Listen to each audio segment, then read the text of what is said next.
Hi guys, mga kadepensa, ito yung sinasabi ko kanina sa inyo na magbibigay ako ng tatlong technical. So ito yung unang technical sa knife disarming. So hand to knife disarming to. Okay guys, tingnan nyo maigi, dandahanin ko para maintindihan nyo. Okay, pag atake niya, saksak ang hawak niya guys. So saksak ang hawak niya.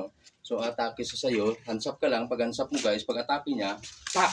Okay, kunin mo to guys. Nakalak na sa guys. So disarma mo na to. Pag disarma, hilain mo siya guys, punta dito. So, tingnan nyo guys, nakalak na siya. Ito ang sinasabi kong pangalawa na hand to knife disarming ito. So, ito guys, iba naman ang hawak niya ito is pakal na naman itong hawak niya. Sa Ilonggo, pakal ang tawag dyan. Kanina saksak yun, ito ngayon ang pakal. Ang gagawin nyo guys, pag ang hawak niya ay pakal, ito ang gagawin nyo kung paano disarmahin itong kutsilyo niya at malak nyo na rin siya. Okay? Ito guys, kita dandahanin ko, then antabayanan nyo. Okay guys, let's go.